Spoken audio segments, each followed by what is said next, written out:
Bismillah bi walibni waruhil kudus al-ilahul wahid, demi nama Bapa, Putra, dan Roh Kudus ketiganya yang esa. Salam sahabat yang dikasih oleh Tuhan, berjumpa kembali dengan saya di channel ini.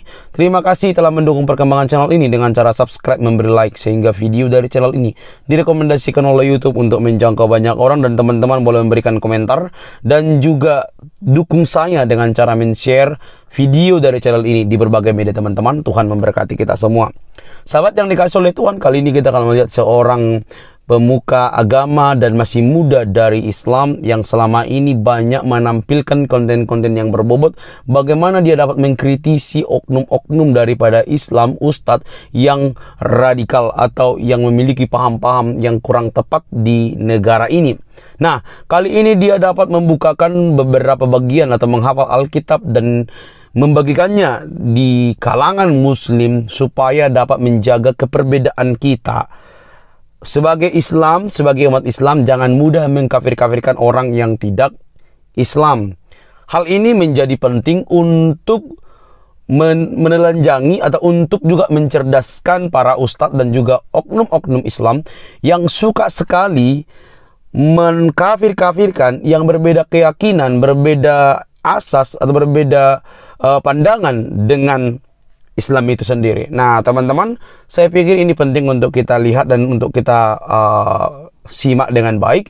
Dan semoga kita dicerahkan, dan para ustadz dan oknum-oknum Islam yang selama ini berbeda pandangan dengan kekristenan tapi mudah sekali mengkafir-kafirkan orang.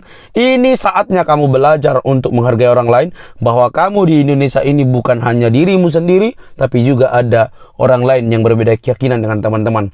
Bagaimana videonya? Ini dia videonya teman-teman. Mari kita simak dengan lengkap.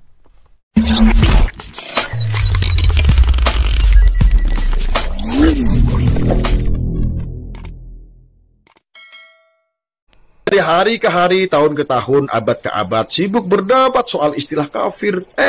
Kafirnya sendiri diam-diam sudah menjelajah ke angkasa luar, ke planet Mars, untuk mencari hunian baru bagi ras manusianya. Sedangkan kita, orang muslim sendiri yang ngakunya orang Islam sendiri, masih rentan iman hanya gara-gara kata-kata Natal. Masya Allah, malu kita sama orang-orang kafir sesungguhnya. Assalamualaikum warahmatullahi wabarakatuh. Jadi begini saudaraku, kafir itu menurut Kamus Besar Bahasa Indonesia atau KBBI adalah orang yang tidak percaya kepada Allah dan Rasulnya. Terjemahan dari KBBI ini lebih cenderung memandang dari sudut agama Islam. Maka orang yang non-muslim disebut sebagai kafir. Atau agama lain Kristen juga mengenal istilah kafir. Dalam Alkitab banyak ditemukan ayat yang berisi istilah kafir. Misalnya dalam Bilangan 23 ayat 9, sebab dari puncak gunung-gunung batu aku melihat mereka, dari bukit-bukit aku memandang mereka. Lihat suatu bangsa yang diam tersendiri dan tidak mau dihitung di antara bangsa-bangsa kafir. Ya kan? Kemudian di Galatia 2 ayat 14, tetapi waktu kulihat bahwa kelakuan mereka itu tidak sesuai dengan kebenaran Injil, aku berkata kepada Kefas di hadapan mereka semua, jika engkau seorang Yahudi hidup secara kafir dan bukan secara Yahudi, bagaimanakah dengan engkau dapat memaksa saudara-saudara yang tidak bersunat untuk hidup secara Yahudi? Nah, maka berdasarkan ayat-ayat di atas bisa disimpulkan bahwa kafir itu adalah orang atau masyarakat atau bangsa yang iman atau kepercayaannya beda atau tidak sama dengan konteks ayat tersebut. Dengan kemudian saudara, orang Kristen bisa saja menganggap bahwa orang-orang yang tidak beriman kepada Alkitab itu sebagai kafir.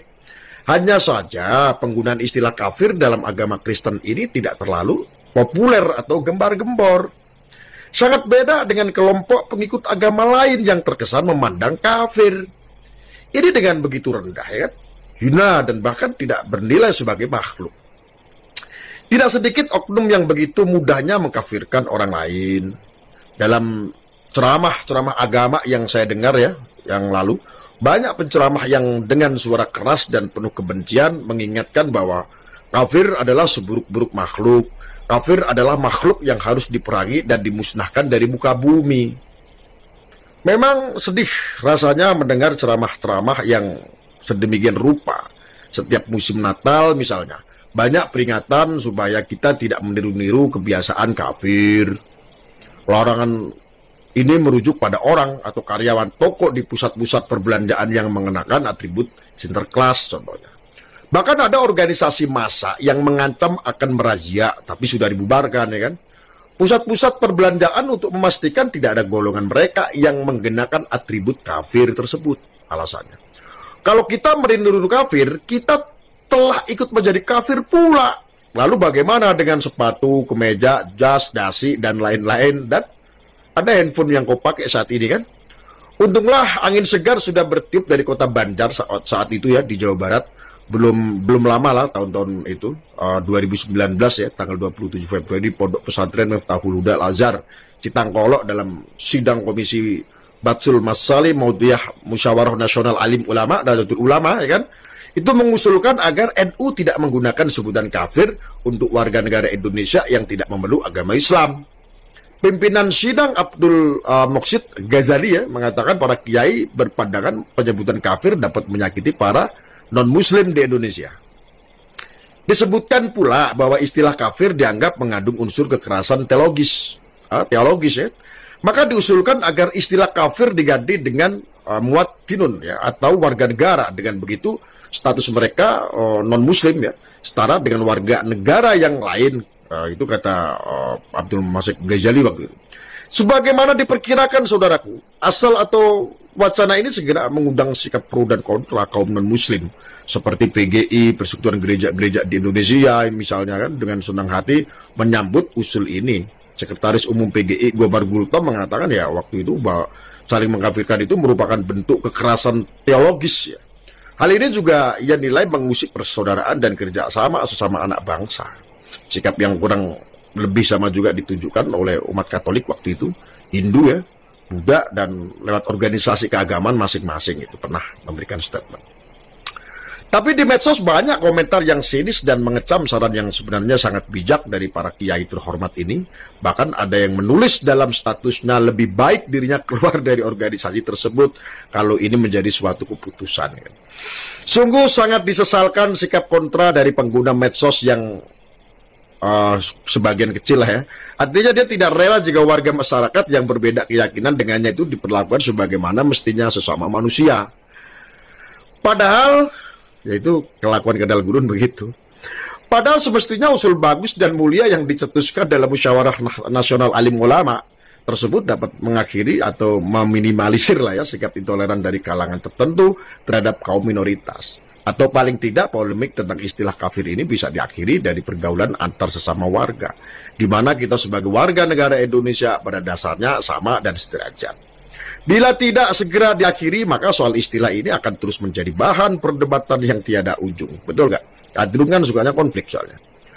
Kita di sini dari hari ke hari, tahun ke tahun, abad ke abad, sibuk berdebat soal istilah kafir. Kafirnya sendiri diam-diam sudah menjelajah ke angkasa luar, ke planet Mars, untuk mencari hunian baru bagi ras manusianya. Sedangkan kita, orang Muslim sendiri yang ngakunya orang Islam sendiri, masih rentan iman hanya gara-gara kata-kata Natal. Masya Allah, malu kita sama orang-orang kafir sesungguhnya. Baik teman-teman yang dikasih oleh Tuhan, terima kasih untuk Gus Arya yang dapat memberikan sebuah pencerahan baik, pintar, dan tepat sasaran. Saya bilang tepat sasaran bahwa sekalipun Gus Arya dengan orang Kristen itu berbeda keyakinan, tetapi kaidah atau nilai untuk menempatkan orang lain pada tempatnya itu penting sekali. Semakin seseorang itu dekat dengan Tuhannya, dengan Allahnya, maka seharusnya dapat menghargai ciptaan yang lain yang berbeda keyakinan dengan beliau atau dengan siapa saja. Justru yang menjadi aneh ketika ada orang katanya beragamis atau sangat-sangat suci, soleh, tetapi di saat yang sama mudah sekali mengkafir-kafirkan, menjelek-jelekkan keyakinan orang lain. Itu sangat mengerikan, itu sangat tidak baik, itu sangat tidak elok. Bagaimana mungkin Allah yang ia percaya, yang ia sembah, di saat yang sama dia justru menjelekkan orang lain? Itu kan tidak benar. Nah, apa yang disampaikan oleh Gus Arya, ya saya suka dan banyak orang juga suka. Kenapa? Dia mengutip ayat Alkitab dan menjabarkannya dengan begitu baik Di Kristen juga ada istilah-istilah itu benar, tapi itu digunakan bukan untuk menjustifikasi atau untuk menjelekkan orang lain yang berbeda keyakinan dengan Kristen. Makanya kita tidak sesumbar menyatakan seseorang itu KPR gitu kan. Tidak seperti ustadz-ustadz lain, oknum-oknum ustadz, oknum-oknum muslim yang begitu pede dan begitu lantang mengkafir-kafirkan orang lain yang tidak seasas dan tidak sejalan atau mungkin berbeda keyakinan dengan mereka. Dan itu sudah berseliweran di dunia YouTube. Dan teman-teman tinggal bisa lihat aja. Nah, jadi kita harus memupuk rasa keperbedaan, tetapi kita tetap bersama dalam hal Pancasila, Negara Republik Indonesia. Itu penting sekali untuk kita teruskan dan kita jaga. Saya dengan teman-teman itu berbeda. Saya dengan Gus Arya berbeda. Tetapi kami sebagai orang yang belajar agama, dia sebagai belajar Islam, saya belajar Kristen, maka nilai-nilai kekristenan, nilai-nilai Islam yang dipelajarinya harus bisa menempatkan orang lain itu berharga sebagaimana dia dihargai oleh Tuhan. Firman Tuhan dengan jelas berkata dalam Injil bahwa ketika kita ingin diperlakukan dengan baik, maka kita harus terlebih dahulu memperlakukan orang lain itu baik. Artinya, kamu ingin diperlakukan baik, ya, lakukanlah dahulu lebih baik. Nah, kenapa seperti itu? Ini supaya menjaga kita jangan merasa paling dekat dengan Tuhan di saat yang sama perbuatanmu itu justru melukai, membuktikan bahwa kamu itu orang yang tak beragama. Apa yang kamu lakukan kepada orang lain itu menjadi bukti itu ajaran agamamu. Jadi kalau ada orang mengatakan, oh itu tidak ajaran agamanya, slow, itu tidak dapat dibenarkan.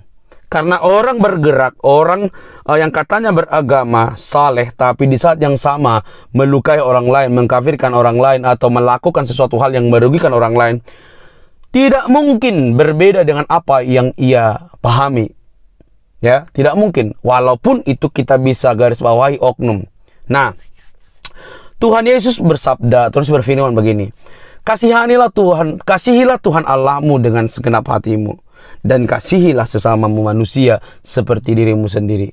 Kenapa seperti itu perintah Tuhan Yesus?